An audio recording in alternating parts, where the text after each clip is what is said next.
The purpose of this record is to show you how to use your imagination to achieve your every desire. Most men are totally unaware of the creative power of imagination and invariably bow before the dictates of facts and accept life on the basis of the world without.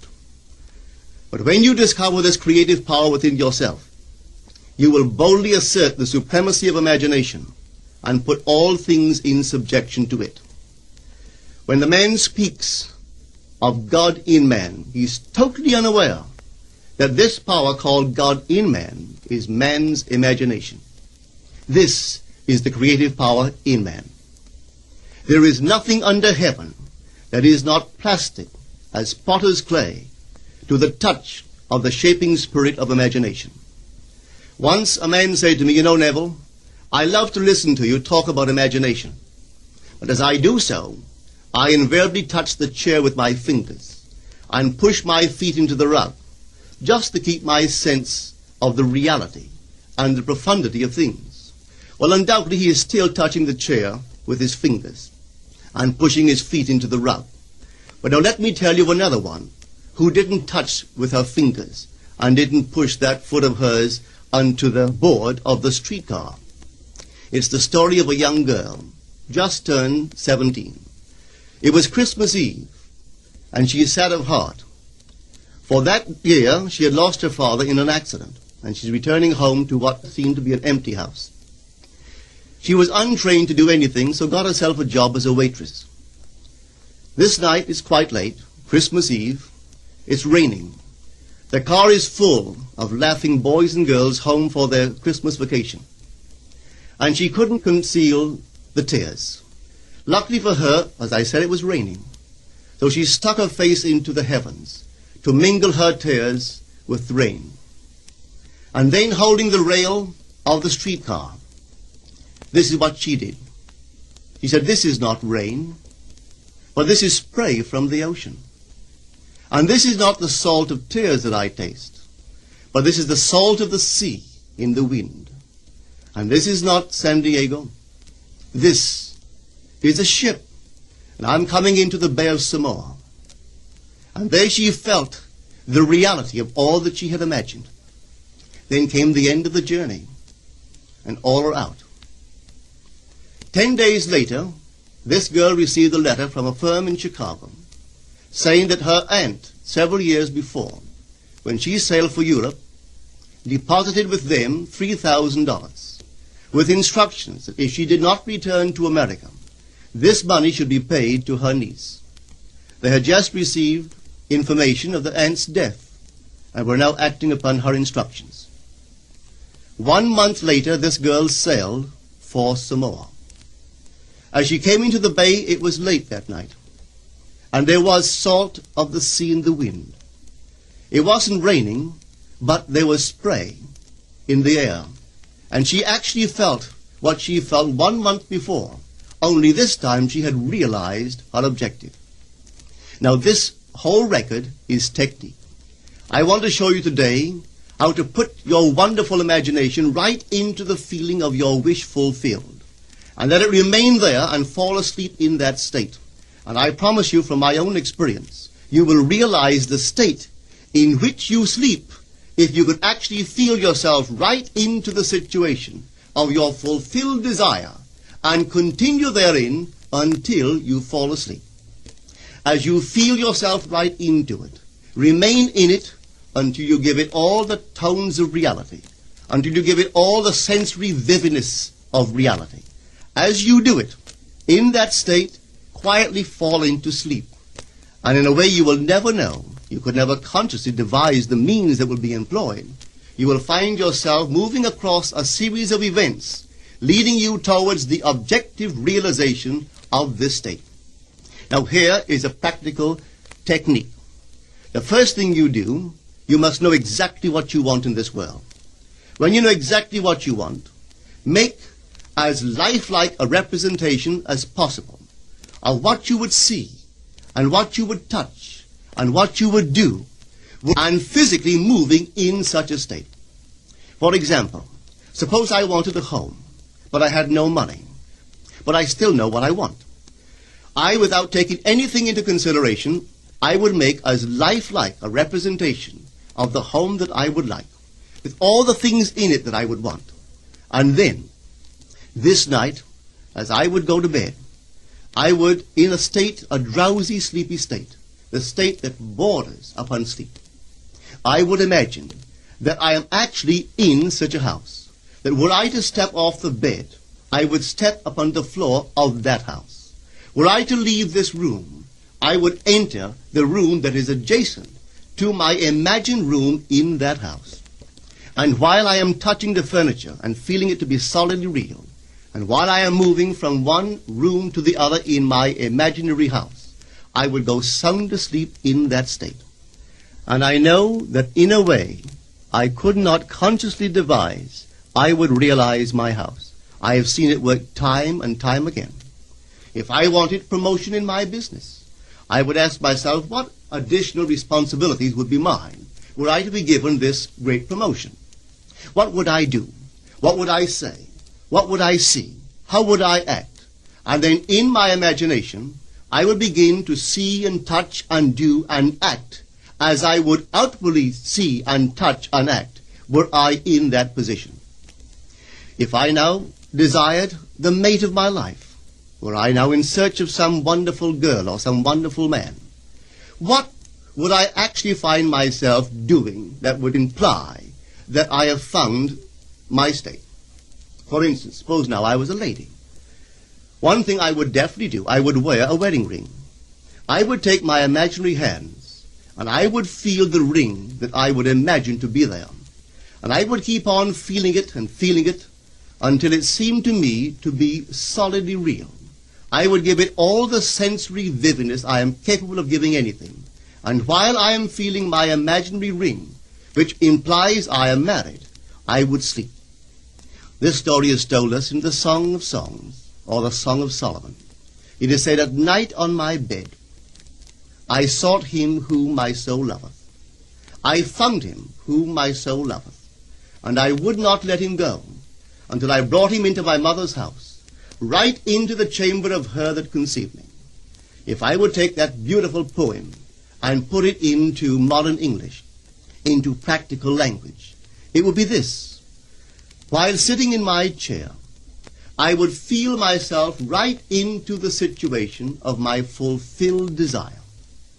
And having felt myself into that state, I would not let it go. I would keep that mood alive, and in that mood I would sleep. That is, taking it right into my mother's chamber, into the chamber of her that conceived me. You know, people are totally unaware of this fantastic power of the imagination. But when man begins to discover this power within him, he never plays the part that he formerly played. He doesn't turn back and become just the reflective life. From here on in, he is the affecter of life. The secret of it is to center your imagination in the feeling of the wish fulfilled and remain therein. For in our capacity to live in the feeling of the wish fulfilled lies our capacity to live the more abundant life. Most of us are afraid to imagine ourselves as important and noble individuals, secure in our contribution to the world, just because at the very moment that we start our assumption, reason and our senses deny the truth of our assumption.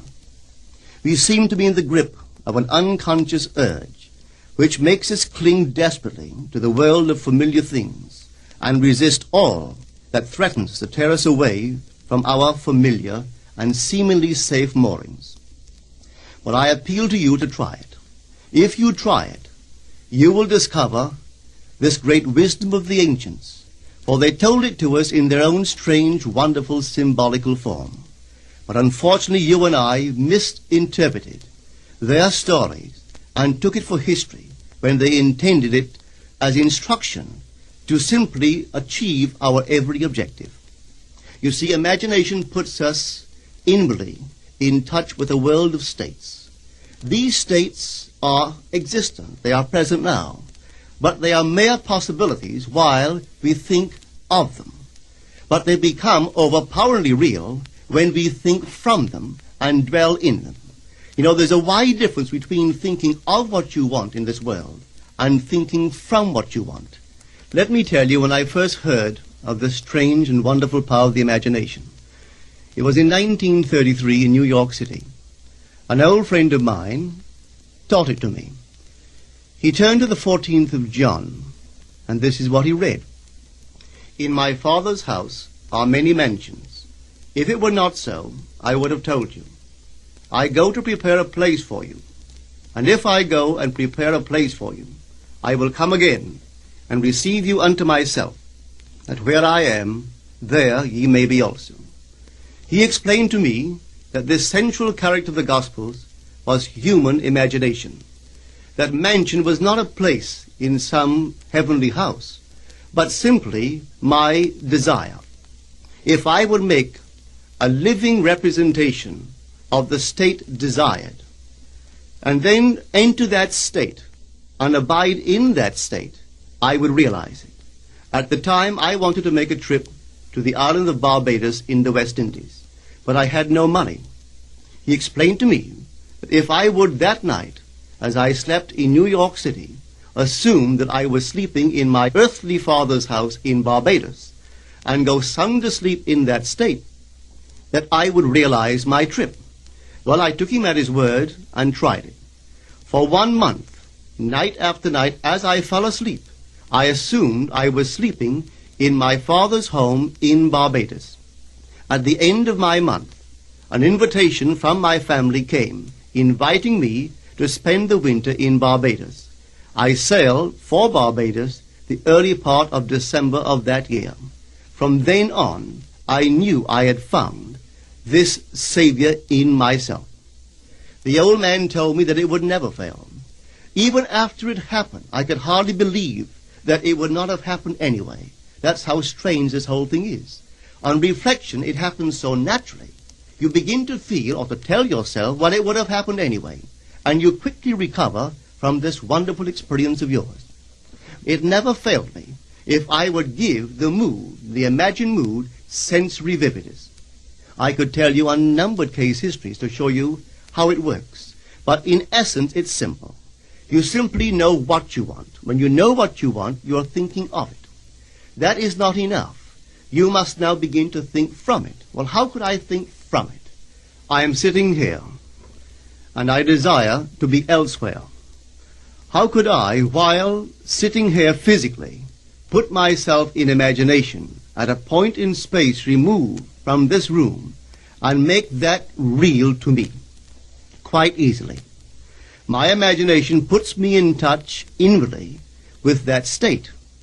I imagine that I am actually where I desire to be. Now, can I tell that I am there? There is only one way to prove that I am there. For what a man sees when he describes his world is as he describes it relative to himself.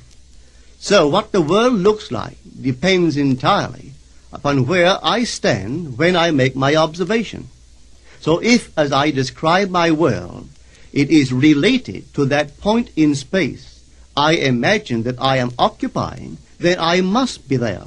I am not there physically, no, but I am there in my imagination, and my imagination is my real self. And where I go in imagination and make it real, there I shall go in the flesh also. When in that state I fall asleep, it is done. I have never seen it fail. So this is the simple technique on how to use your imagination to realize your every objective. Here is a very healthy and productive exercise for the imagination. Something that you should do daily. Daily relive the day as you wish you had lived it, revising the scenes to make them conform to your ideals. For instance, suppose the day's mail brought disappointing news. Revise the letter. Mentally rewrite it and make it conform to the news you wish you had received. Or suppose you didn't get the letter you wish you had received. Write yourself the letter and imagine that you received such a letter. Let me tell you a story that took place in New York not very long ago. In my audience sat this lady who had heard me numberless times. And I was telling the story of revision. that man, not knowing the power of imagination, he goes to sleep at the end of his day, tired and exhausted, accepting as final all the events of the day. And I was trying to show that man should, at that moment, before he sleeps, he should rewrite the entire day and make it conform to the day he wished he had experienced. Here is the way a lady wisely used this law of revision. It appears that 2 years ago she was ordered out of her daughter-in-law's home. For 2 years there was no correspondence. She had sent her grandson at least 24 presents in that interval, but not one was ever acknowledged. Having heard the story of revision, this is what she did. As she retired at night, she mentally constructed 2 letters.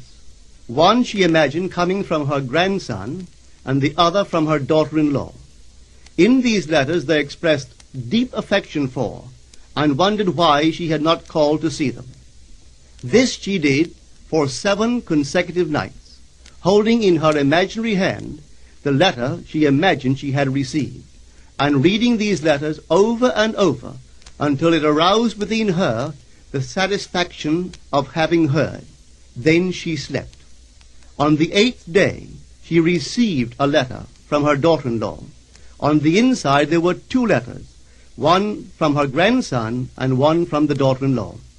They practically duplicated the imaginary letters that this grandmother had written to herself 8 days before. This art of revision can be used in any department of your life. Take the matter of health. Suppose you were ill. Bring before your mind's eye the image of a friend. Put upon that face an expression which implies that he or she sees in you that which you want the whole world to see. Just imagine he is saying to you that he has never seen you look better, and you reply, I have never felt better. Suppose your foot was injured. Then do this. Construct mentally a drama which implies that you are walking, that you're doing all the things that you would do if the foot was normal, and do it over and over and over until it takes on the tones of reality. Whenever you do in your imagination that which you would like to do in the outer world, that you will do in the outer world. The one requisite is to arouse your attention in a way and to such intensity that you become wholly absorbed in the revised action. You will experience an expansion and refinement of the senses by this imaginative exercise, and eventually achieve vision in the inner world. The abundant life promised us is ours to enjoy now, but not until we have the sense of the Creator as our imagination can we experience it. Persistent imagination, centered in the feeling of the wish fulfilled, is the secret of all successful operations. This alone is the means of fulfilling the intention. Every stage of man's progress is made by the conscious, voluntary exercise of the imagination. Then you will understand why all poets have stressed the importance of controlled, vivid imagination. Listen to this one by the great William Blake. In your own bosom you bear your heaven and earth, and all you behold, though it appears without, it is within, in your imagination, of which this world of mortality is but a shadow. Try it, and you too will prove that your imagination is the Creator.